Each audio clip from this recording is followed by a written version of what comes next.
Guys, we're coming to you live Sunday night. It's the return of a gentleman with the best eyes in the business, the strategic master, Coach James GOGUE.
Holdings proudly presents War Week Radio with 5-decade fight trainer, Coach James GOGUE.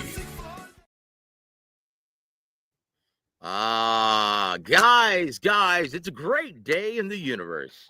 And I'll tell you what, if it's Sunday evening and you've enjoyed all of the NFL playoffs this weekend, I'll tell you what, it's only time for one more thing to put a cherry on top of this weekend.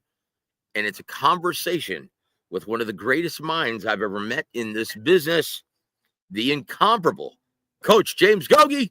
James, how art thou, sir? It's good to see you, my friend. It's been a while, Joe. It's been a while. It's been kind of slow in boxing. A lot of things haven't been going on except, that big Fury fight they had a week or two ago. I don't follow boxing that much now, Joe. So, I'm not into the, what's going on. I'm not into the gossip and everything. But, it's, I don't know. There's no big fights coming up in January or February. Are there any big fights? I don't know. February 1st is the big showdown between David Benavidez and David Morrell. Like I said, it's going to be on pay-per-view. It's gonna fail miserably. Great fight, but fight don't belong on pay-per-view. When you have a fight that doesn't belong on pay-per-view, people have no interest. They don't want to pay for that, So, therefore, boxing,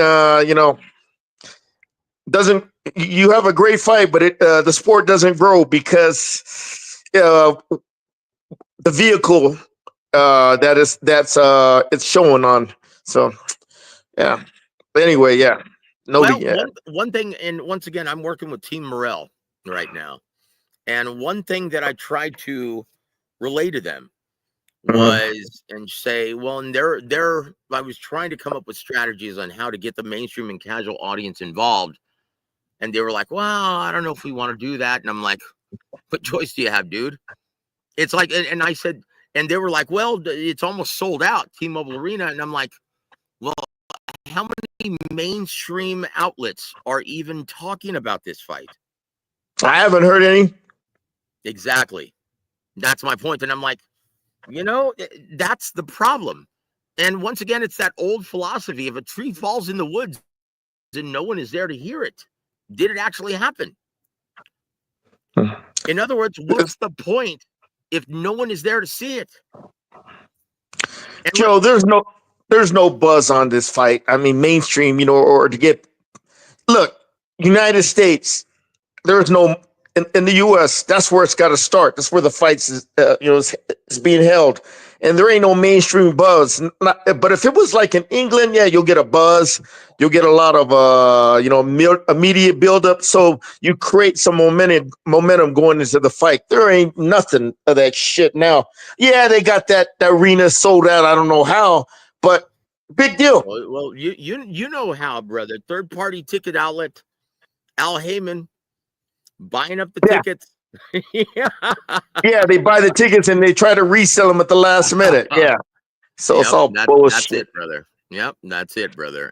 And once again, guys, we want to thank everyone for joining us, supporting the coach on this day. And look, let's say hello to our dear friend in the chat before we move forward, Coach. And Suzanne, welcome to the show, sir. He says, saludos, Coach. Saludos. Saludos to you, my friend. Thank you for always supporting the coach. And our brother Outlaw, Jojo and Coach. Thank you for supporting the coach, my friend. Good to see you. And Suzanne, fake Canelo doing some begging to Turkey. I guess PBC not making money with fake Canelo. Well, we'll get into that in a little bit. That's our main event of the evening, guys. And our brother G Funky Boxing. And yes, we've got a promo promoting his show a little bit later on in the program. I'm going to play that.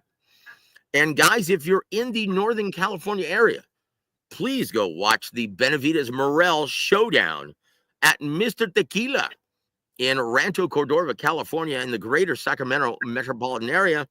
And go say hi to G Funky. It's going to be a lot of fun, featuring all of the future stars of Sacktown, Sacramento. And Jesus M says, Coach, at least Morel versus Benavides are actually fighting, unlike everyone else. We're merely fighting on social media. Yeah, he does have a point. Wow. That's what they're supposed to do. What they're supposed to do. You know, they're supposed to do that, you know. Yeah, it's like Chris Rock said several years ago. Should a man be heralded for paying child support? Yeah. It's something he's supposed to do. And there it is. And there it is. What does he want, a cookie? Low Clarity. Good to see you, my friend. Good evening to you, brother. And thank you for supporting the coach on this. Hey, also T. Sanders. Hello to you, my friend. And thank you for always supporting the coach. But you raise a good point, Gogi. And once again, a lot of people have been belly aching about fights not taking place in the American market. And they have to schedule their fight party at noon. Because most of the big events, let's just face it, almost all of the big events in 2024 were held in either the UK or Riyadh, Saudi Arabia, for good reason. Now, think about this. What's the incentive for Turki Al-Sheikh, the guy who's actually bankrolling all of these fights? And most people don't realize that the Riyadh Kingdom in Saudi Arabia, their stadium that they hold all these events, it holds 55,000 fans. And Gogi, I don't know if you realize, and most fans don't, the amount of people who showed up and bought tickets for Fury versus Usyk 2 that took place a couple of weeks ago. 42,000 strong in Riyadh, Saudi Arabia. How many events in the American market had 42,000 spectators in attendance in boxing? Jake Paul Tyson. You know, they did good numbers. Yeah. That's about it. That's about it, brother. And once again, that's something that boxing diehards didn't like, and for good reason. But once again, man, they don't have their finger on the pulse of reality, it would seem. And so what's Turki Al-Sheikh? The only big time event, right, that he staged in America, it was a massive flop in which he lost almost $20 million from what I'm told. Oh, God. And that was the Crawford Madrimov debacle in LA. Even with Eminem performing, it was a flop on pay-per-view, and he lost almost $20 million. So, Coach, what's Turkey's incentive for bringing home events in America? None. You go where it's hot, okay? And right now, the U.S. market, he found out, and you talk to a lot of people, and you talk to a lot of people that know Turkey. You don't want to come here. Why? It's a money losing proposition to try to stage a big fight here, you know. And I don't know if yesterday you saw the Ring Awards, the Ring Magazine Awards. Did. I was just going to announce that. Well, what's it, Joe? Let me talk. Go ahead, sir. Look, it was a fabulous event they put on. It was like the Academy Awards. They had it like that, you know, the type of atmosphere, you know, everybody had a tux on, or, you know what I mean? You just couldn't go there dressing like a fucking rapper, okay, with torn up jeans or a t-shirt and $300,000 of chains on your neck. You know what I mean? It was a first class event. You had your, what do you call it? Your tux. Everybody had a tux. All the females, they had to get dressed up. It was real classy, high class, and man, I was like, well, okay, great. First time ring since he bought the Ring magazine. What do you call it? They done something like that. I've never seen him do an event like that. Oscar had this magazine, I don't know, for the last, what do you call it? 10, 15 years. He bought Ring magazine. He really never did nothing to elevate it. Now this guy's putting a lot of money in the Ring magazine. Now it's online, I hear now. The editor-in-chief, Doug Fisher, I've known way back then. A real knowledgeable boxing guy. He's, what do you call it? He's doing everything he can to develop the Ring magazine and take it to the higher levels. The higher levels it's never reached before because there hasn't been no resources. What do you call it? Invested in the magazine, okay, to promote its brand. But Turkey, oh God, yesterday, well, fabulous! What a fabulous event it was. But it was held in England, and I was saying to myself, "Oh, this is great." But the thing is, it's great, but boxing will not become big again until it's mainstream in the U.S. Okay, all right. England, Saudi Arabia, and all that. Yeah, that's great, and Daniel is doing good. But the U.S., what do you call it, is the number one market in the world. And what do they say? Another thing they say in boxing, if you want to make it in the U.S., you got to go fight there. You got to go to Vegas. If you're a star in England or anywhere else, you come to America, okay? That's where the money's at. That's where, you know what I mean, the market is. If you could get hot and become a star, oh, then you got it made, Just like the NFL, the NBA, Major League Baseball, they're all mainstream, marketable sports. In boxing, until it becomes that again, which I don't know how it's going to do because there ain't no network TV dates. Top Rank is, what do you call it? Their ESPN deals expiring in July, and what happens? They're going on the Zone, a fucking app. So you basically, boxing is become an app. That's where it's being shown. There's no mainstream coverage, and I can't see how this sport's going to grow until it becomes big in the U.S. Now it was fabulous last night, the Ring Awards. I was watching it. And I'm like, okay, I was impressed.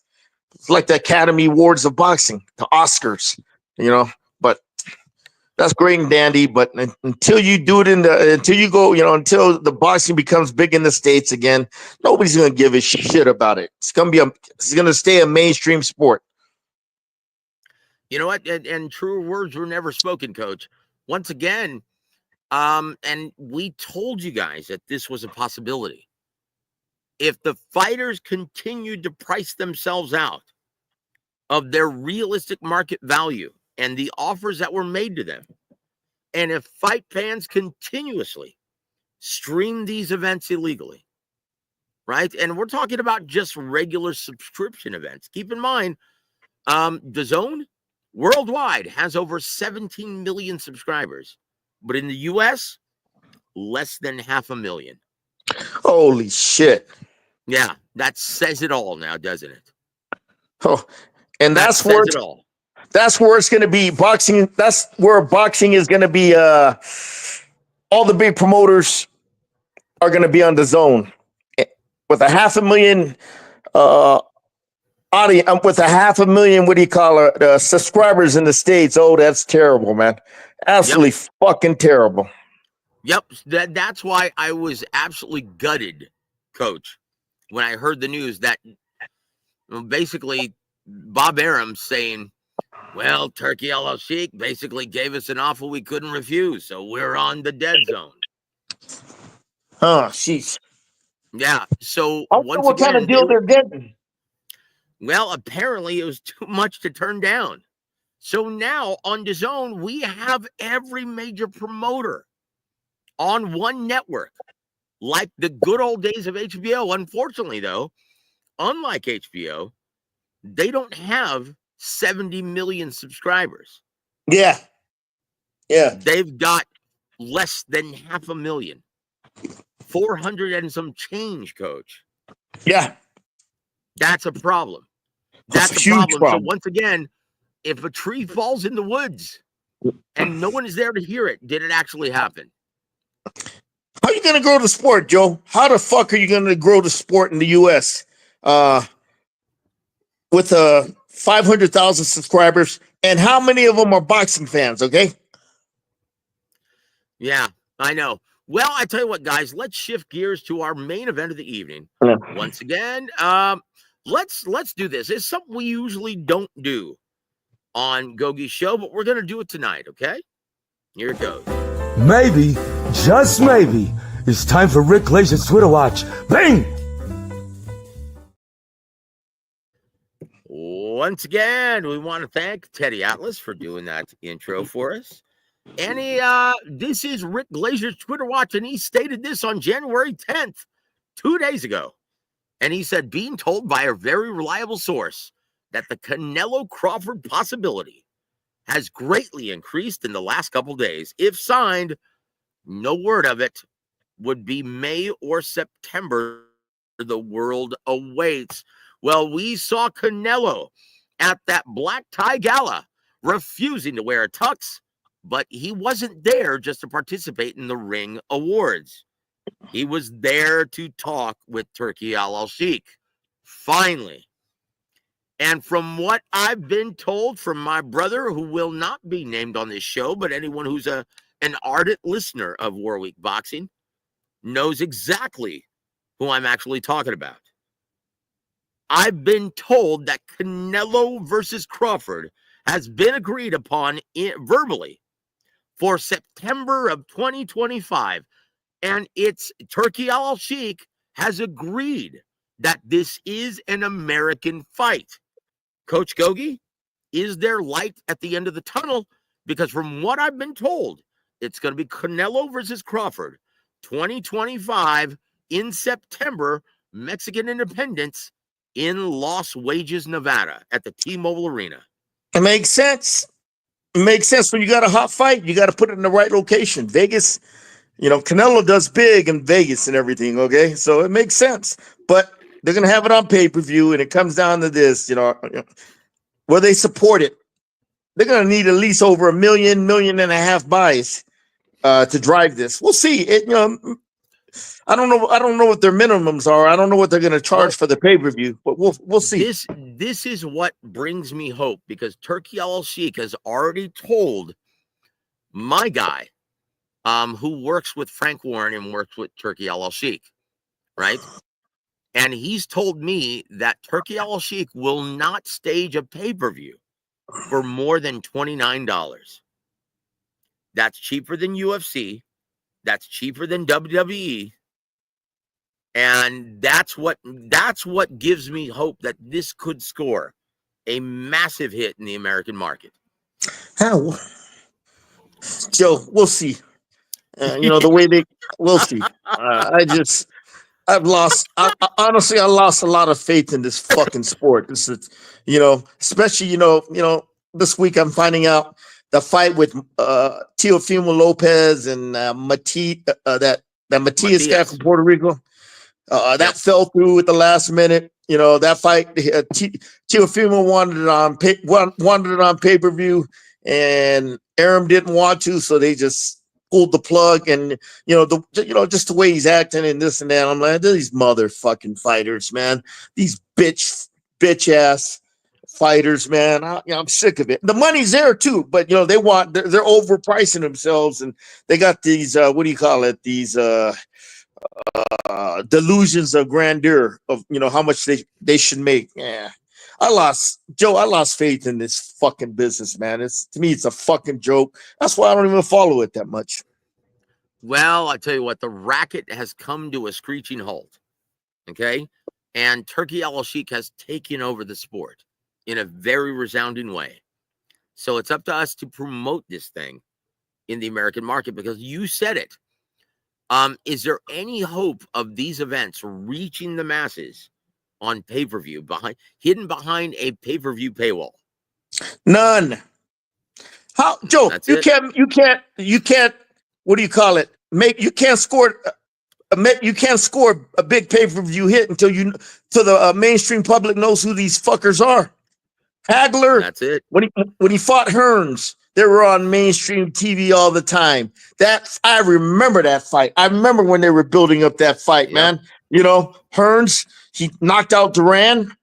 Okay, then he started talking shit because, you know, Hagler went 15 rounds with Duran and he needed the 13th, 14th, and 15th round to win the fight to get that separation, because a lot of people had him losing. Okay. And all of a sudden, Hearns fought him, knocked him out in 2 rounds, I think. Or he created that buzz. They're like, man, Hearns, he's gonna knock out Hagler. You know, it's perception, but because of the perception, it created people. You know, mainstream. It was on CB. Everybody was talking about it, man. It was on CBS, ABC. And everybody was talking. NBC back then, like I said, there was no social media, so everything was on network, mainstream, radio, TV, or whatever, newspapers. They built the shit out of that fight. So man, I remember that, man. The whole week of the fight, mainstream press. I'm talking about they were getting front page stories in the newspaper, not on the sports page, but on the front page. I'm like, That's right. Super Bowl type coverage, man. And people knew who the hell they were. And of course, what happened? It was a box office appeal, and it was a paper. Back then, it was a closed circuit success. And Tommy Hearns fought Leonard the first time, same way. Oh, Duran versus Leonard, the first one. Oh my God, there was so much hype. Man, I remember mainstream radio was talking about it so much. They were pumping it up, man. Hispanics were going for Duran. The blacks were going for Leonard. It became a phenomenon, GOGUE. Yeah. And it was that's how you build people are willing to pay for something like that when they knew who the fucking stars are, and when they build it up like that. Now the way they're doing it backwards. They're not building the stars up. They're not building these guys up to be stars where nobody knows who the fuck they are. Then they're putting them on pay-per-view. Shit. Fuck out of here with that shit. Well, I tell you what, GOGUE, it's been a long time, brother, and we really missed you, man. And the primary reason why you're here, one, there is no Warwick boxing without Coach James GOGUE. Once again, man, you've been my greatest mentor in this business. And I've had the luxury and the privilege of working with a lot of people, but no one's taught me as much as you, GOGUE. So thank you for that. Well, Go ahead, sir. I'm just going from experience, from what I used to remember on how pay-per-view was created. Yep. That's it. They do everything backwards, man. You gotta reinvent the wheel, man. You gotta make these cards where they're popular, where they're mainstream, where everybody's getting excited about it. Then it becomes a hit. Like Morrell and what's that other guy they're fighting? Benavidez? It's too late. No, fucking too late. This shit should have been, this shit should have happened 2 years ago in creating that buzz through mainstream, But when you ain't got a platform, a mainstream platform to show these guys, and you're always putting their fights on pay-per-view, nobody knows who the fuck they are, Yep. Unfortunately, David Benavidez, his strategy and his infinite wisdom, he was chasing Canelo the entire time rather than just staying active and fighting. Right? It's not his fault. Available. They're not keeping him busy. That's it. They're not keeping him busy. Look, everybody knows who Bronny is. Bronny James, LeBron's son. All right, that NBA reject. Playing in the G League, but they know who the fuck he is. All right. but they don't know who That's David true. Benavidez is, who's a lot big, a lot bigger star in his sport, boxing, than Bronny James, the NBA reject. So this is going to be its own segment, Gogi. We're at about the 30-minute mark, right? So we're going to dissect what is, for all intents and purposes, this is a mythical matchup, because let's just face it, these guys who are going to be like locking horns in September, they shouldn't be fighting for all intents and purposes. They shouldn't. Terrence Crawford versus Canelo Alvarez, this is a physical mismatch, right? But we're gonna get we're gonna hear what Coach Gogi has to say about it, and just to just knock the dust off of this intro, we're gonna play this because I spent a lot of time on this intro, and we don't ever get to hear it. So let's do this. How we doing, love? It's time for Gogue's mythical matchups, and no, I'm not making a comeback. Oh, you can't afford me, can you? Thank you, Mr. Ricky Hatton, for that beautiful intro and Coach Gogi's mythical matchup. So here we are, guys. We are going to announce the tail of the tape for Terrence Bud Crawford, a first ballot Hall of Famer. Terrence Allen Crawford is going to enter the ring at age 37. Even if the fight is in September, he doesn't turn 38 until September 28th or 27th. One of those. So he comes into the ring and fights out of the southpaw stance sometimes, but I think that's his preference. Correct me if I'm wrong, Coach. He comes into the ring, stands 5'8" tall in the center of the ring, fights behind a 74-inch reach from Omaha, Nebraska. The Cornhusker has a perfect record, 41 wins, 0 losses, 31 wins coming by way of knockout. Coach Gogi, why are we talking about this fight? Is Terrence Crawford that good? He's good. He's going to be 38, though, huh? Keep going, Joe. Coach. Is he going to be is he going to be 38 coming up in September? He's going to be 38 September 27th. Oh, Jesus. But, Terrence, the way I look at it, he's never taken a lot of punishment in his fights his whole career. So there's still miles on his engine, even though he's a little bit advanced in the age. He takes care of his body too. I'm pretty sure. Doesn't drink, doesn't do drugs or all that stuff.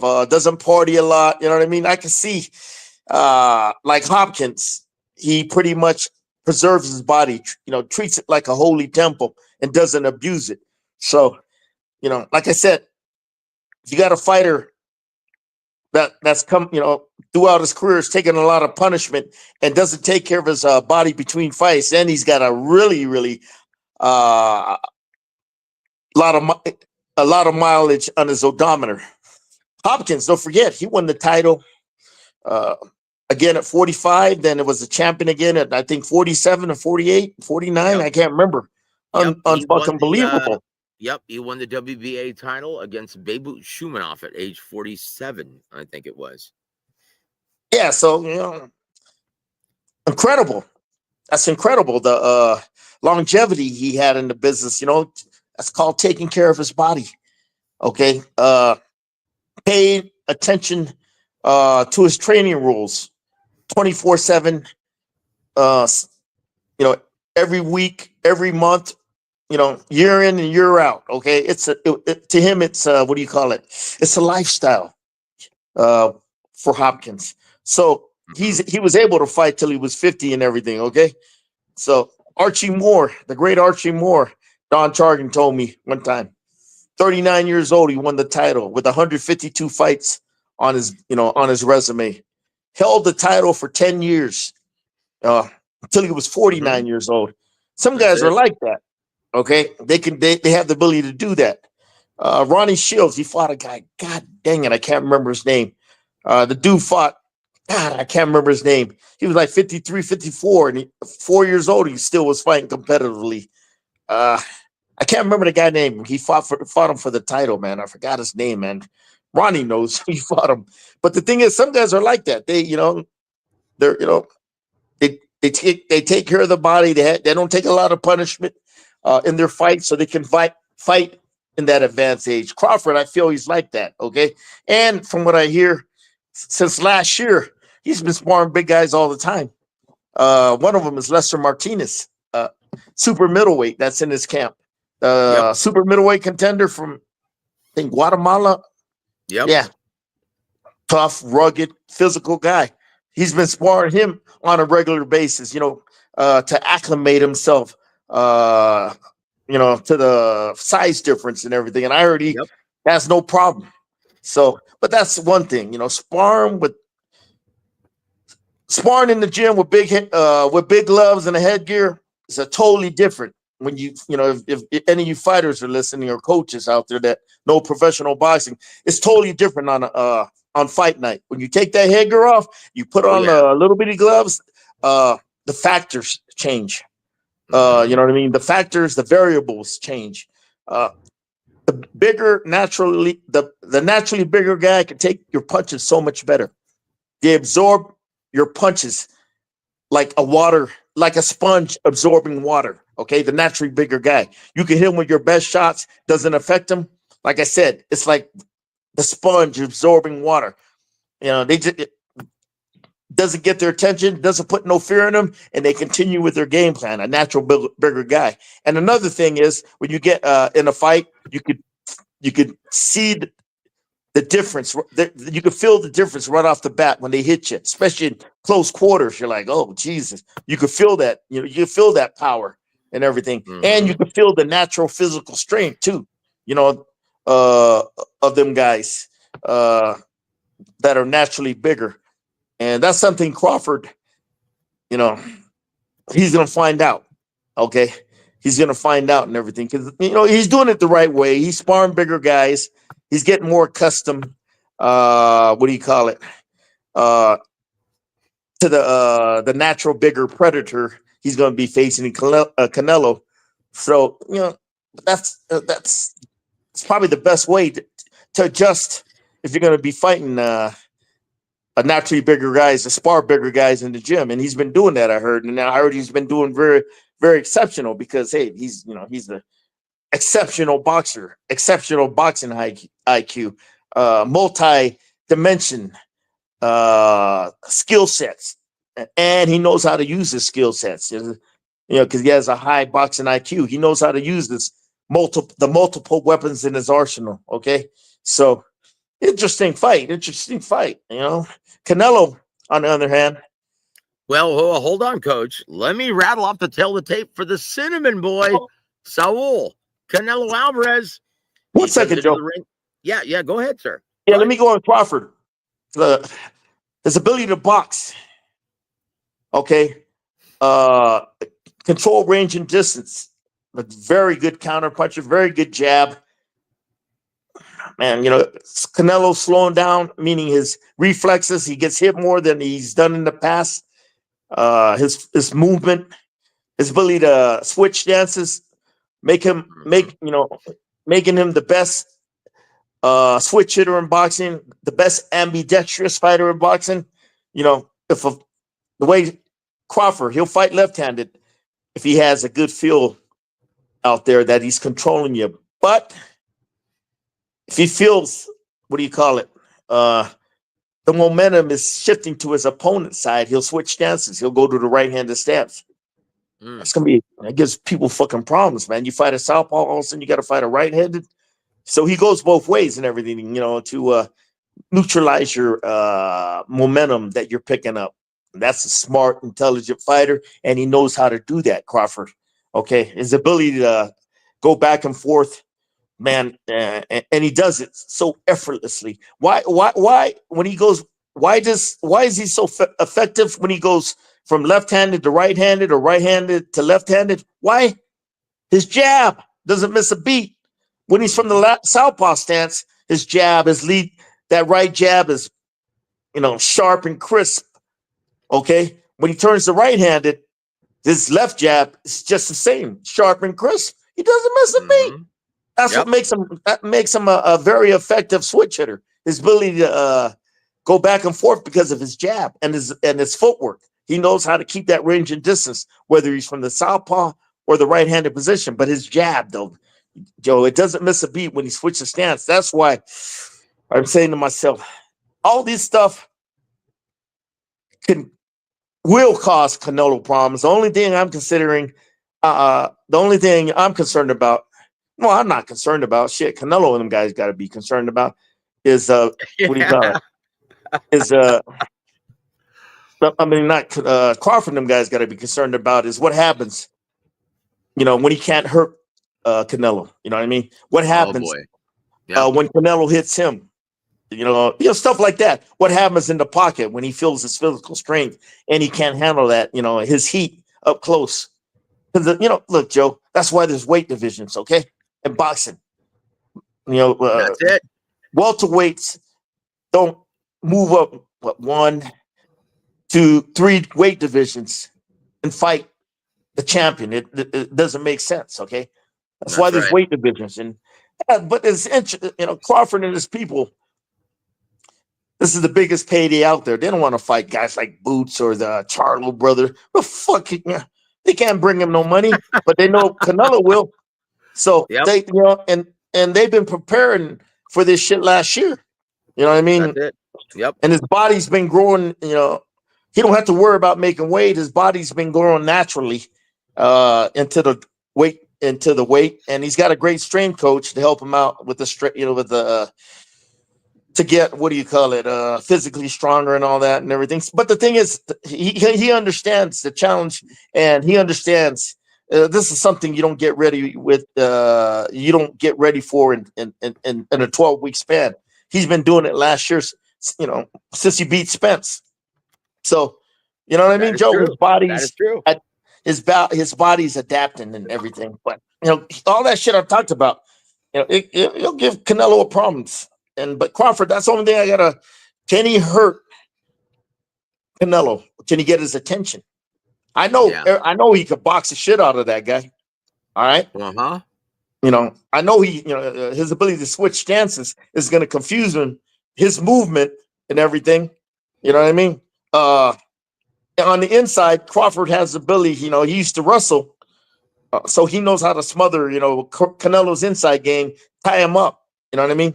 And because of his wrestling skills, he knows how to tie you up. Okay. See, in boxing, I don't like that tying up shit, but it's good. If it's good. It's good to learn, Joe, for strategy. Yep. Okay. Andre Ward, he knows how to effectively tie you up in the pocket. Okay. It's good for strategy. Why? Because it neutralizes your inside game and all that. You tie a guy up, you make him wrestle excessively, make him waste his energy. By the 4th, 5th round, they slow down. If you tie a guy up and you do it effectively, make him waste his energy. By the 3rd, 4th, 5th round, 6th round, you can see him slow down. That takes a lot out of you, Joe. If you ever wrestled before. And Ward, Dre, he was very intelligent on knowing how to, in the early rounds, wear you down by tying you up, trying to bully you, push you back, make you wrestle, waste your energy while he stay relaxed. You know what I mean? Because he knew, doing all that excess wrestling is wasting energy. And it's like getting hit by body shots, Joe. You're going to slow down as the rounds go on. And then, once Dre felt comfortable that, what do you call it? He was tiring you out. He neutralized your inside game. You weren't throwing. Then he opened up. It's very, very intelligent. And Crawford, that's the kind of attack he's going to have to apply on a guy like Canelo, because Canelo's only good. He's at his best when he's at that close distance, when he's in punching range. Okay, especially in close quarters, his ability to throw them beautiful combinations. But anyway, yeah, that's gonna be an interesting fight. You know what I mean? And it's a fight between two of boxing's biggest stars on this side of the pond, And like I said, in order for boxing to be a big worldwide main event, it's got to be a hit in the U.S. Not Fury and Usyk. Fucking gives a shit about that fucking fight. Nobody gave a shit about that fight here. Nobody gave a fuck about it. Okay, but this fight has, what do you call it? It's got legs. It's got legs, brother. It's got legs and it has domestic appeal. That's And it will drive motherfuckers like Stephen A. Smith to talk about it, or Sterling Sharp and all these other motherfuckers that like boxing out there that don't talk about it unless there's a good fight. All right. That's it. So that's it. It moves the needle, so to speak. Exactly. So, guys, let's rattle off the tape for Saul Alvarez Barragan. He's going to come to the ring at age 34, Coach Gogi. Do you remember when he was just a kid? 21, 22? Do you remember that? Remember when he was fucking 16 turning pro, man? Yep, that's it, man. He fights out of the orthodox stance, stands 5 feet 7.5 tall in the center of the ring, fights behind a 70-inch reach. Can you believe that? Canelo Alvarez is competing at super middleweight 168, and Crawford has the reach advantage by 4 inches. Yeah. Crazy. From Guadalajara, Mexico, he comes into the ring with a fine record of 62 wins, 2 losses, 2 draws, 39 big wins coming by way of knockout.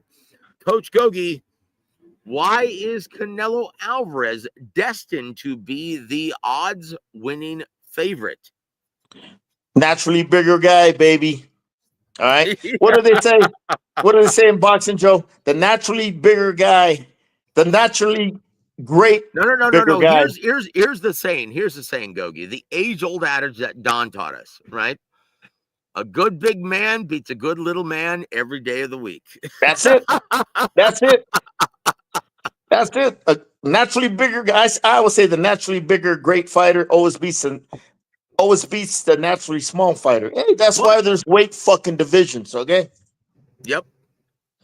But Gogi, this matchup isn't the norm because Crawford isn't just your average good smaller fighter, right? And Canelo, let's just face it, he's a smaller guy fighting bigger men. That's the intrigue in this matchup. That's why it's doable.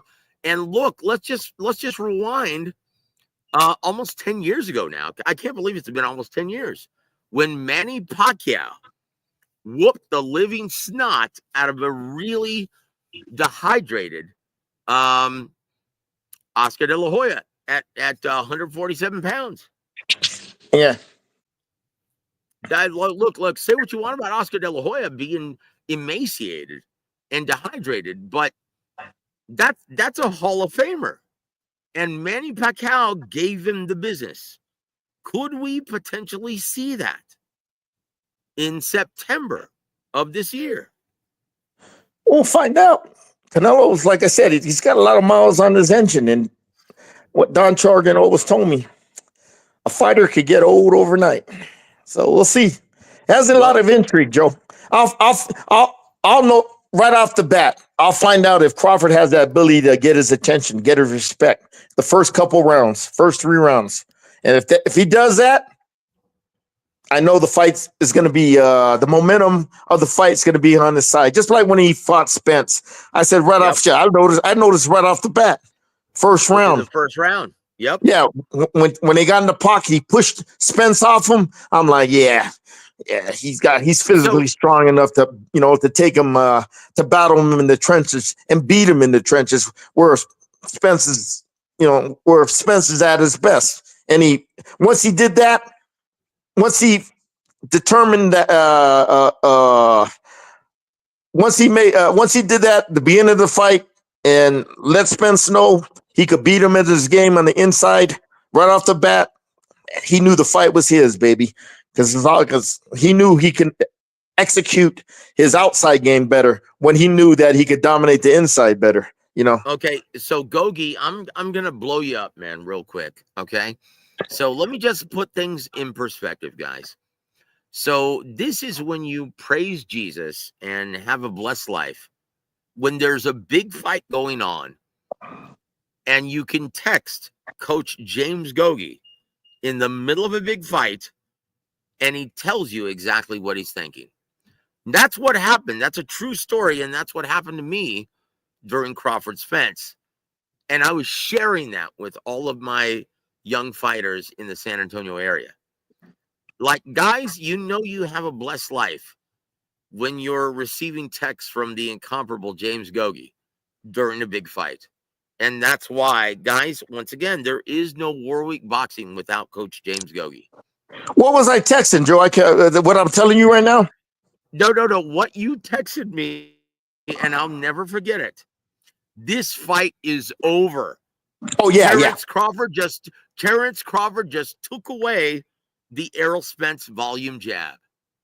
Yeah. And dude, and look at the way it played out. And you sent me that in round number 2.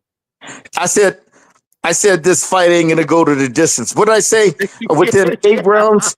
I said he's gonna stop him with 8, 9 rounds. Yeah, just by how the fight was playing out and the punishment Spence was taking and his reaction, his defense, his reflexes were gone, his balance was gone. I'm like, man, they saw that too, W.A.W and Crawford and his team, and they're like, man, this fight, within 8 to 10 rounds. But before the fight, I remember we're talking about it. I go, man, I said, this guy's tailor-made for Crawford. His aggressive style, Spence's aggressive style is tailor-made for Crawford's counter-punching style. The speed of Crawford, his jab. You know what I mean? And back then, I also said that Crawford's inside game was getting better and better. And it showed in the Spence fight. He picked him apart. Short counters, catching counters, short counter right hooks, the uppercuts, the body shots. Oh, that was just Terrence Crawford in his prime, baby. You know what I mean? That's pretty much. He's going to have to do that. Canelo's going to be fighting a beast like that if Crawford has the physical strength to handle him inside. He has the skills. His skills, Joe, his boxing IQ, it's off the chart. But it's just the natural size difference that got me worried. But I have a feeling by come September, he'll be, the way he's been preparing for this fight since last year or since the Spence fight. This, like I said, Joe, this is something. Okay, we're gonna fight a bigger guy. Oh, we got 12 weeks to do it. Nah, it takes more than that, and probably like 18 months. What they're gonna do. So they're such a great trainers over there. W.A.W and his team of trainers, man. They're such great boxing people. They're real boxing trainers. Okay, and I don't know why W.A.W didn't get nominated for Fighter of the Year. Trainer of the Year, you know what I mean? He should have got nominated for Trainer of the Year. I don't know why he didn't, Well, it's because the boxing writers are in charge of that. Well, he deserved. Think about this. Now, Robert Garcia, I agree. He deserved Trainer of the Year. Yeah. He had 5 champions this year, including Rayo Valenzuela, in a brilliant performance against Isaac Cruz. But why was Bob Santos nominated? Politics, baby. And there it is. But I will say this. Though. Look, I love this comment, Coach, from our brother Jesus M. He says, Coach, Usyk, 225 pounds, beat 281-pound Tyson Fury with skills. So Crawford definitely could outbox Canelo. Yeah. Skills, baby. When you got high-level skills like Crawford, it neutralizes the guy's natural bigger size on paper. Well, you got to see it. You got to see it play out and everything. You know what I mean? Yep, and there it is. And guys, look, we have a ton of comments to address, and we want to thank you guys for supporting the coach, all of you. Thank you so much. And I tell you what, let's go to our brother, Tycho TV. Salute to you, my friend, and thank you for supporting the coach on this day. And also Kamikaze, thank you for supporting the coach, my friend. Good to see you, brother. Happy New Year to you. And so salute, gentlemen. Glad to hear two boxing minds like Mr. Heron and Mr. GOGUE. I don't mind this fight. It does big numbers, and Crawford will come to win, unlike many of Canelo's recent opponents, including Jermell Charlo. You know what, Joe? If this fucking fight plays out like Crawford just wants to go in there, survive, get a payday. Oh, Jesus Christ, man. Oh, It's going to be just as bad for the health of the sport as an old, decrepit Mike Tyson against Jake Paul. Oh, Jesus. Yeah, but Joe, that's a little, what do you call it? A sideshow. These are two real fighters. All right. But I don't think so. Look. I don't think so. Crawford, look. And I'll say this, and this is one thing that Emmanuel Stewart always used to tell me, right? Look, I don't care. And you've also reinstilled this as well as Ronnie Shields. Look, I don't care what anyone says. Boxing is 90% mental. Yeah. And Crawford has the mindset of a winner, just like Bernard Hopkins. Yeah. Their team. Their team. They take pride in their performance. So that's right. I can't see them just coming to the event just to survive. Yeah. I can't see it. Hold on. And I want to thank for tuning in. I know he's got class tomorrow. My brother, Big Luke, a teacher from Pennsylvania, he says, Coach, I still want a job carrying the spit bucket at your high altitude training facility. Maybe we could work out some sort of international exchange. I'm at about 1,700 feet above sea level. Look, Big Luke has been listening to you, Coach GOGUE, since the old days of the Pugilist Corner on Eastside Boxing. Wow, that's a long time, baby. 15 years, about 15 years. Yeah, it's a long time. That's a long time. That's my brother in Christ, Big Luke. Love you, my friend. And Kamikaze also says, oh, wait a minute. Adam Hurley, welcome to the show, sir. Thank you for supporting the coach. I'll give Canelo credit if he fights Crawford. Crawford's a tough opponent. Well, Coach, could you classify him as an opponent? Yeah. This is a real fight. It's a real fight. Intriguing fight. Here's a guy that's going to be moving up. I don't know, 2 weight divisions, 3 weight divisions. Taking on boxing's biggest star this side of the pond. It's a good fight. It's a great fight to get everybody excited about. You know what I mean? Yeah, this fight, if it's announced, I believe there will be a lot of mainstream press building it up to create that momentum going into the fight. Yeah, where everybody's gonna want to tune the fuck in. You know what I mean? And there it is. And El Pinche, welcome to the show, sir. Good to see you, my friend. Coach, are you leaning more towards Morrell or Benavidez? In the fight, if Morrell can survive them early rounds, not Morrell, Benavidez, because what's his name hasn't fought nobody. That gave him a tough fight. That gave him baptism under fire moment. Baptism under fire moment. He hasn't been through the fire. Benavidez, he's got more. Quality professional rounds under his belt. Okay, this guy has never fought a guy. This guy has never fought an opponent where he had to really dig down, or he had to really make those adjustments, overcome adversity, stuff like that. You know what I mean? If Morrell can survive them, because this guy's superbly talented, gifted fighter, big explosive puncher, southpaw. This guy got all the natural gifts, man. You want to see in a fighter, a superstar fighter, but he ain't got no experience behind him. Because look, when they turn him pro, they rushed him. They never kept him busy to develop skill sets to get the professional experience behind him in his resume. So, I'm going with Benavidez. Well, look, I will say this, and experience is not Look, I've been in camp with Benavidez. I've been in camp now with Dave Morrell. And I will tell you this, Coach Gogi, and I know you're a huge stalwart with this. You're a staunch promoter of this philosophy. You can have all the talent in the world, but if you do not work as hard as guys like Floyd Mayweather Jr. or Gennady Golovkin, you're not going to reach your true potential in the sport. And I can tell you with great certainty that David Benavidez, with all of his flaws in and out of the ring, he works twice as hard as David Morrell Jr. Okay. What does that tell you, Coach Gogi? Can you explain the importance of that to our listening audience? Going down the stretch, baby. That conditioning, the stamina. Hold on, Coach Gogi. Repeat that. I've got to step away for like a minute, so keep going, sir.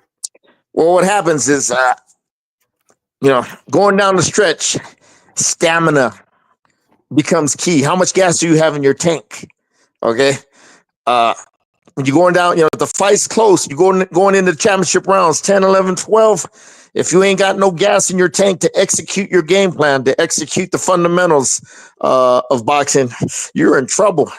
And and if you ain't got no gas in your tank, what happens? You make mistakes because you start getting hit more. Your defense is not as sharp, okay? Because when you get tired, you don't react to those punches like you do when you do have gas in your tank. So, like I said, Benavidez, boy, he trains for a hard 12 rounds. This kid, I've never seen him in a tough fight.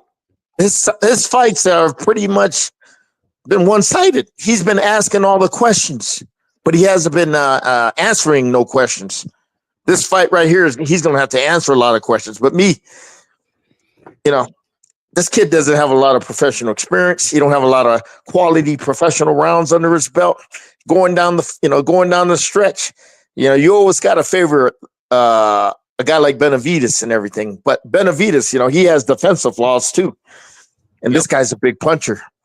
If he can hit you with that straight left hand or that left uppercut or that right hook, but he's such a physically gifted, talented fighter that Morrell is, man. You know what I mean? But to me, he's only fighting 60 to 70% of what is of what his natural talent because his natural talent has taken him this far. But as far as skill sets, nah, man.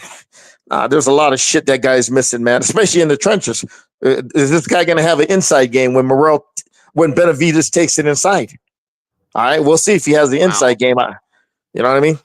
He likes to be at range and distance where he can have length or have some length or distance to land that straight left hand, the right hooks, the uppercuts. Okay, he wants that distance, especially in the medium range distance. That's where he lands his biggest bombs. Okay, that's what he wants. Inside, he has never been in a tough fight where he had to rely on his inside game, to guide him to victory. So, but range and distance, yeah, he's dangerous and everything. But like I said, you go down the stretch, that's where you find out who the real champions are and who the real pretenders are. That's it. I tell you what, Coach Gogi knows, guys. And Kamikaze, thank you for hanging with us, brother, and thank you for supporting the coach on this day. He says, Coach Gogi's bluntness is hilarious. Brother, he's as blunt as a shovel, and we all love it. And there it is. Anthony Manzano, my nephew. Welcome to the show, sir. Tony, good to see you, my friend. And he says, Coach, I've said this multiple times, no matter how much boxing school you have, if you're fighting a bigger opponent and you can't hurt him, they're not going to respect your power and just walk through you. It's about respect and fear, baby, and you got to establish that right off the bat. All right, you got to get your opponent's attention right off the fucking bat. You know what I mean? I always tell my fighters, bro, get his attention. Okay, shut down his offense. Shut down his offense, meaning make sure your defense is good, but get his attention. And you could do that early on, with a good sharp jab, sharp counters, You know what I mean? Stuff like body shots. Let them know, early on, especially a good tough pressure fighter. These Mexican tough pressure fighters you see up here in Mexico City, oh, they got great chins, but you start hitting them to the body, they're not as tough. Okay, There is. you got to get their attention and respect right off the bat, especially when you're in a high level fight like Crawford's going to be in and everything. And to me, Crawford's such a patient fighter, high boxing IQ. He lets the fight play out, and he lets his jab dictate, control the pace of the fight and everything. And you fight a guy like Canelo that knows how to close that range and distance. And walk you down. If you can't get his attention, forget about it. You know what I mean? Yep. And look, we're going to close the show with this, Gogi, because we're past the 60-minute mark, right? And look, it flies by when you're talking to Coach Gogi, guys. But I wanted to get your opinion on this. I thought this was fascinating, kind of in step with your frame of mind. The handicappers, which have an 87, 88% success rate, right? They know the sport. They know what they're doing. Yeah. They have Canelo only listed, brace yourselves, guys, as the slight betting favorite at minus 120. Oh, I had it I thought it would be 150, but 120, yeah. That's like that's almost like a close to an even money fight. This is a 50-50 fight, guys. And so once again, that just supports everything that Coach Gogi has been saying about this. Guys, this is going to be a real fight in September of 2025. Yeah. It's going to be a real fight, guys. Because once again, it's Joe, like Emmanuel always stated. Go ahead, sir. It's a real success if this fight becomes a real success. It's going to get Turkey motivated to invest more in the States. Okay, like I said, boxing, it can't grow worldwide unless you hit a home run in the States, baby. America is the #1 market. Okay, what do you think? All these motherfuckers all over the world, they come to America to fight. They want to be a star in America. It's like if you want to be an actor, you got to go to Hollywood. You got to come to America, baby. Okay, you don't stay in fucking Romania if you want to be a A-list actor, or fucking Bulgaria. You want to be a star, you go to Hollywood, baby. Okay, and it's just like America. You want to be a star, you gotta go to Vegas to become a star, man. Like Ricky Hatton did when he fought Mayweather, man, and brought 30,000 of his countrymen. I was there. We fought on the undercard. So, like I said, if this fight becomes a box office attraction, which is going to be the key, Joe, it's got to be a great pay-per-view. It's got to do great numbers in the pay-per-view on the pay-per-view platform where the price hopefully is $30, like he said, and you're going to get a lot more eyes tuning in. But the key is, Joe, the mainstream. I have a good feeling, guys. Like all the Joe right now, the mainstream is the podcasts out there now. Okay, like Sterling Sharp, Joe Rogan, the Pivot with Joe. This says it all, James. This says it all, brother. This says it all. Donald Trump was on Joe Rogan. So was Terrence Crawford after he whooped that ass against Errol Spence. That says it all, man. If you can get on Joe Rogan, then it's creating some traction and everything, okay? But there's other podcasts out there that, the urban, that, like guys like Ryan Clark and on that, the Pivot. I like that. That's real entertaining. Got Sterling, Shannon Sharp.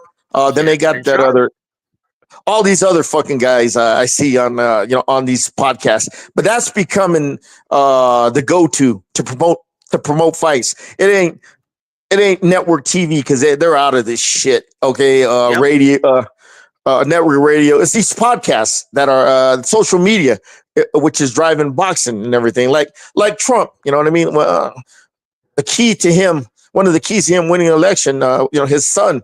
You got to get on all these podcasts, Dad, with all these, up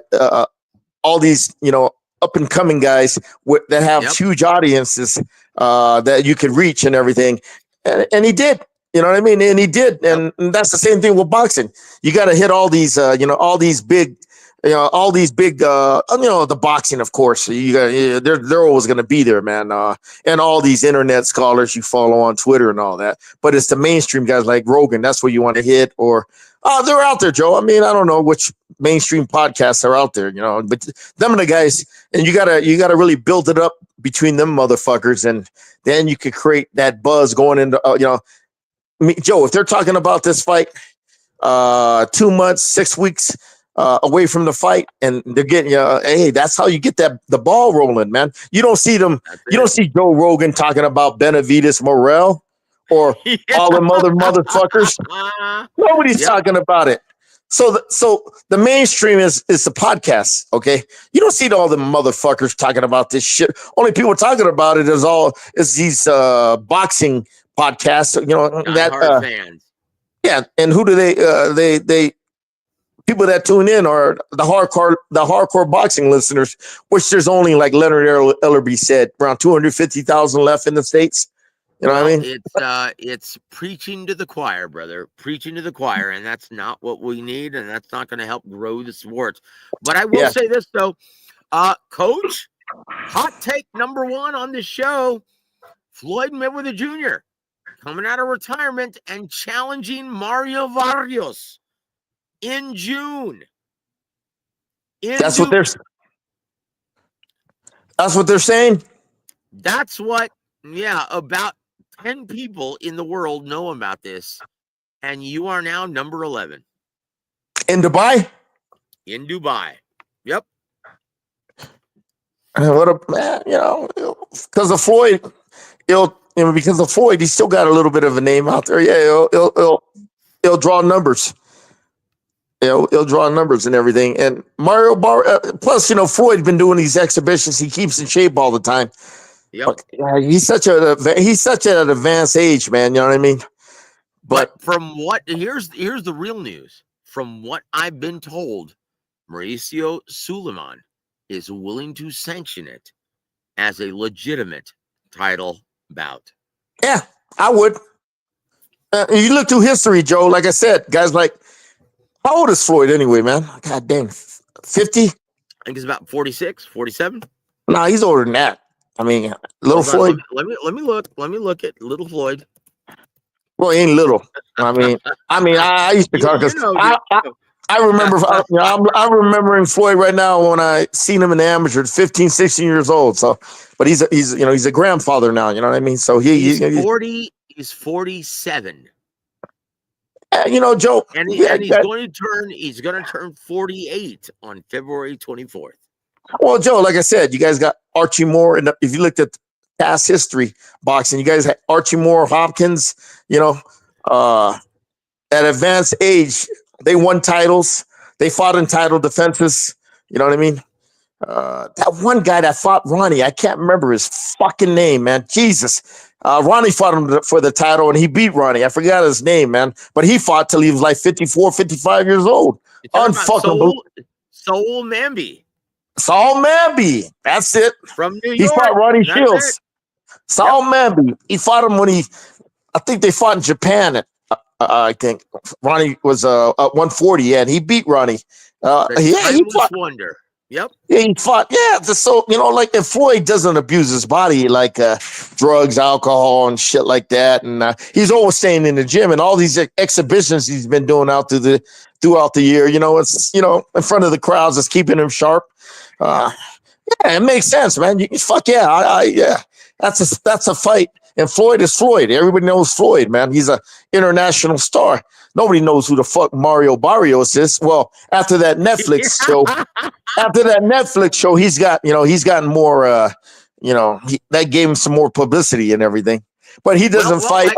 Coach, he doesn't fight on the mainstream. He doesn't fight on the mainstream platform enough on a consistent basis to become a star. Nah. You're right about that. But speaking with Vom Santos, he stated that, you know what? It's such a massive blessing in disguise that Mario looked like he was on the verge of getting knocked out midway through the Abel Ramos fight. And so it's garnering his biggest payday to date. And once again, most people don't know this yet. So, yeah, this is between you and I and everyone listening that Floyd Mayweather Jr. going to be fighting Mario Barrios in June in Dubai for the WBC welterweight championship. This is going to be sanctioned as a legitimate title fight, guys. Yeah. And so, once again, Coach Gogi, like it or not, guys, these circus events, these mainstream spectacles are carrying the sport in the American market at this time. Hey, Joe, if Floyd goes out there, because, Floyd's smart and intelligent, man. Like I said, but when you age, when you age, your physical gifts deteriorate, your reflexes, your balance, your athleticism, and everything. But Floyd's been fighting all these exhibitions throughout the years, and to keep him sharp and everything. So, Barrios, to me, plain Jane, brother. He's plain Jane, tough kid. Yep. And that's the sport we live in now, man. I mean, the era we live in now. I mean, come on, man. In the real era of boxing, man, you think Barrios would have cracked the top 20, top 25? I mean, nothing against the guy. I'm just being upfront. Dude, all right? Just look 15 years ago when you had badasses like Antonio Margarito, Miguel Cotto, right? Paul Williams. Do you really think he cracks the top 15? Yeah. That's what I'm saying now, man. That's what I'm saying. And now he's the WBC champ. And he's got a belt, and Floyd is loved by the WBC. And if the fight's close, they're gonna give it to Floyd. Okay, so Barrios is coming on the B side, not only because nobody knows about him, but they rather have Floyd as a champion than Barrios because Floyd brings more money to the table than Barrios. You know what I mean? But hey, it's good for Mario. I'm pretty sure he'll get a damn good fucking payday. And it's good. That's why you're in this business, Joe. It's to make money, man. So if that fight happens, it'd be a great opportunity you don't say no to. Yep. And there it is, guys. And once again, our only bias on this show, Coach Gogi and I, is the health of the sport. And if it proves to be good for the sport of boxing, for the health, we're wholeheartedly for it. And there it is. Joe, Coach Gogi, they're going to talk about it, Joe. They're going to mainstream is going to talk about it because of the fact Floyd Mayweather, like I said, all those podcasts, all the mainstream podcasts. And he's going to try. And he's going to try to become the oldest welterweight champion in the history of our beloved boxing. Yeah. And there it is. There it is. I tell you what, Coach Gogi, and you said in the outset, we had nothing to talk about. And guess what? We're an hour and 15 minutes in, my friend. Well, Joe, honestly, what big fights are coming up that are getting people's, that have people salivating? We're talking about fights that haven't got fucking made yet, or, Crawford, Canelo, or what do you call it? Barrios Mayweather. Yeah, you're talking about 6 months from now, but I'm talking about, the first quarter. Shit. There ain't nothing. Nothing that gets nothing that that like, oh wow, that's to me that well look, mainstream appeal. I'll say this. You're talking about mainstream appeal, and then you're talking about great fights. In my opinion, the February 22nd card is lights out. That may be one of the greatest fight cards I've ever seen in my lifetime. Which one? And that's Arthur Beterbiev versus Dimitri Bivol 2. Oh, yeah. And everything on the undercard, Daniel Dubois versus Joseph Parker, Zhilei Zhang versus Ajit Kabayel, Floyd Schofield versus Shakur Stevenson, Virgil Ortiz versus Israel Madrimov. That's a great card, Gogi. Where is the fight going to be in Saudi Arabia? Riyadh, Saudi Arabia, Riyadh Kingdom. All right, yeah. Yeah. Nobody's talking about that card over here, Joe. Look, these mainstream podcasters or the mainstream news, whatever, they're not going to talk about that motherfucking fight because it's in fucking Saudi Arabia. It's got to be in the States for it for everybody to get excited. Now, Canelo Crawford, that's a Vegas fight. Okay. Yep. That's a Vegas Mayweather Barrios. That fight should be maybe in Dallas or somewhere. You know what I mean? Yep. That's an American fight, but I'm pretty sure that regardless. And this is something that most people don't realize as well. All the Riyadh season events, and it's like when the first bell rang for Usyk Fury, it was at 2 a.m. Jesus. in Saudi Arabia, in Riyadh, Saudi Arabia, because they have, from where we are, Coach, Central Standard Time, they're 9 hours ahead. So they will adjust their time to fit our schedule. That says it all as far as the importance of the American market. So one of the things I'm going to leave you with, guys. Hey, Joe. If you go ahead, sir. Go ahead. Is that fight going to be on Netflix, Mayweather? I mean, that makes sense. That's why Netflix and Barrios. Now, once again, Mario Barrios was in the, for the men, the most competitive fight of the night. Okay? So Mario Barrios, Floyd Mayweather Jr., Netflix, Dubai in June. Yeah, it makes sense. It's free. I mean, if you're a subscriber, oh yeah, they'll do great numbers, man. Yeah, they'll do great numbers, man. There it is. There it is. So, Coach Gogi, your parting shots for our listening audience. And once again, guys, it felt like we were just getting started, but we're Hey Joe, who's putting up the money for this shit? Who would put up the money? Them oil guys in Dubai? Oil barons. Yep. Oh Jesus. Yep. So they don't have, what do you call it? The financing is not secured. Okay, you don't know if they got the money to do it. No, bullshit. Of course they do. No. This is legit. I'm telling you. Joe, you're talking about new guys coming into business trying to fund this thing. Okay, you don't know, they don't have a track record, but Netflix, they got some credibility. So I have some faith in them. But you're talking about. I've seen so many new guys. They get into business. Of course, they want to fund a big fight. One and done. All of a sudden, Joe, listen, I've been in this shit long enough where I know new guys come in this. I'll give you an example. Foreman versus Larry Holmes back in '99. That fraud Roger Levitt came in here and tried to, was going to fund it. They were going to pay George $3 million, Holmes $1.5 million, $2 million or something like that. And he didn't have the fucking money. When they announced the fight, he didn't have the money. He was trying to raise the money, throughout the whole promotion. Guess what? A month before the fight, he couldn't get no money. He couldn't raise the money through sponsorships or anything. So it fell apart. All right. That's what I'm trying to say. And they were going to put it on pay-per-view. He was saying, it's going to do 3 million pay-per-views. The guy was full of shit. He was a fucking con man. And and the fight, thank God George's attorney, Henry Holmes, made that fucking fraud give him $1 million up front, because if the fight fell through, at least he got $1 million. Holmes got like $350,000 up front, and that's all they did. Probably 1 or 2 press conferences, and that was it. And the fight fell through, and George got paid $1 million to do 2 press conferences, and Larry Holmes got paid $350,000 or something like that. I was there. Wow, I was there when that happened, wow. and I knew everything that was going on before the fight. His brother Roy, who's in tight with George, who's part of the team, he was telling me everything. Now, Gogi, think about what you just said. Hold on. Think about what you just said. Joe, let me finish what I'm saying. Go ahead, sir. Jesus, man. But anyway, forget about it. Go ahead. Go what you do. I forgot what I was saying. No, I'm sorry. Go ahead, man. I forgot what I was saying.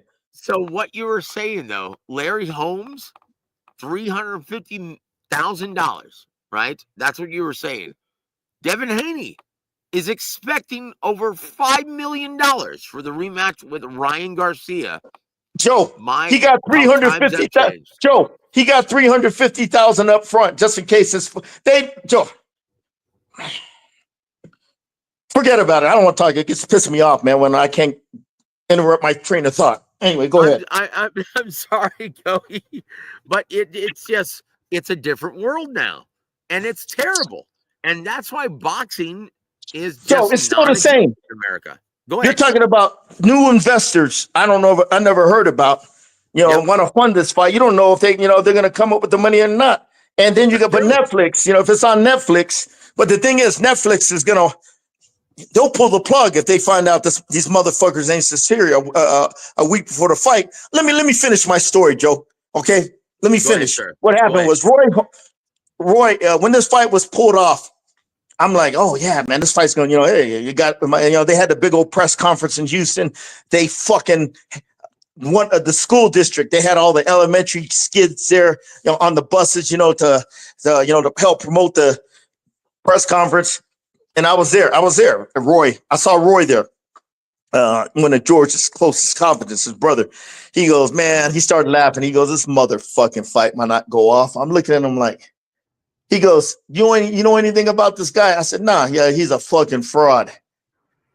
He's a fucking embezzler, basically. What he did was he embezzled all the money from all those older folks in England, robbed them of their pensions and retirement accounts. Okay. Didn't get prosecuted somehow. And then he got the hell out of the country and became a promoter. And Roy told me about all that. I'm like, oh shit. He goes, Jay, look, man, we're just going along with the flow, man. You know what I mean? He goes, this motherfucker, man, this fight it don't look like it's going to happen, man, because this motherfucker ain't even got the money. And I'm like, what are you doing this for? At the press conference, he goes, because we made this guy give my brother $1 million up front. Okay. Just in case this fight didn't go off, and he made Larry Holmes, got $350. So them guys, them guys knew this shit wasn't going to go off, but they were just going along with the flow because they got their money up front and they were doing everything, they were contractually liable to do it. Then as the fight, closer to the fight, he was telling me, nope. Around 3 weeks of the fight, forget about it. We're going to pull the plug. Yeah. Wow. So what happened was they got the whole city excited and this and that. All of a sudden, they just, you know what? All the people, all the, potential sponsors that were going to get on board, man, that didn't pay the money yet, because they were very cautious. They were like, man, this guy's a fraud. And, shit like that. That's what gives boxing a bad name. You get idiots like that. That's why I said these people, if it was Turkey a la sheep behind it, okay, he's got a track record. Okay, he's got the money to fund this. Yep. These people in Dubai, I don't know. They got Netflix behind them, but I guarantee you, if in order to make a promotion successful, all the parts got to be working. If you got one part working, especially the financing, which is the foundation of every big promotion, if it ain't there, I can't see it. I can't see it happening. But we'll see. There it is, guys. There it is. And once again, GOGUE is always the ominous or fortuitous sign of things to come, because he's seen from experience. It all, guys. And that's why we love Coach GOGUE on the air. I tell you what, Coach GOGUE, once again, I'll say this a million times before we pass on from this life. There is no War Week boxing without you, my friend. You are War a Week boxing. So thank you, Coach GOGUE. Thank you for all of your pearls of wisdom. Thank you for all of your experience. We're all the better for it, my friend. Your parting shots for our listening audience this evening. There's no fights this month, so we got to wait till Morrell. And that's going to be on pay-per-view. Fuck you. I'm not paying for that shit. And then we gotta wait for that Riyadh fight. Is that on pay-per-view too? But it's only $29. It don't matter. I gotta pay for the motherfucker, so fuck that shit. You know what I mean? No. Oh shit. I'll pass. I tell you what, Coach GOGUE, it's an absolute pleasure, my friend. And boxing should the better. Boxing should be free to the public, man. To grow it as like the NFL is. They don't fucking the NFL don't charge you when there's the two hot teams are playing the week of the fight. Oh, we're gonna go to pay-per-view. Fuck no, that would kill their fan base, man. It's open it's free to the public where you can watch it everywhere. That's what I mean with mainstream is. They're putting these motherfucking fights on pay-per-view.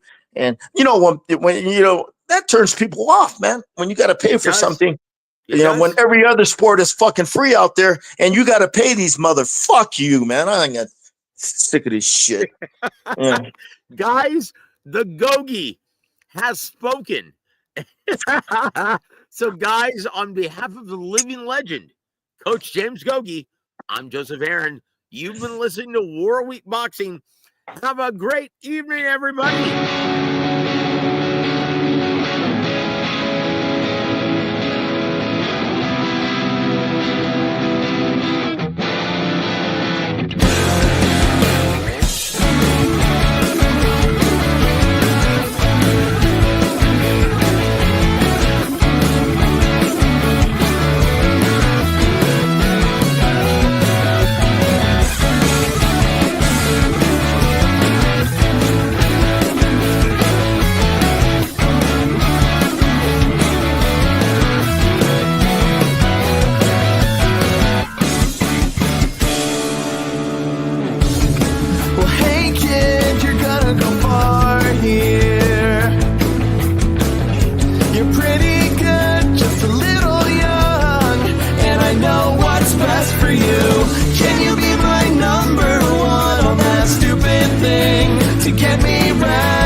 Holdings proudly presents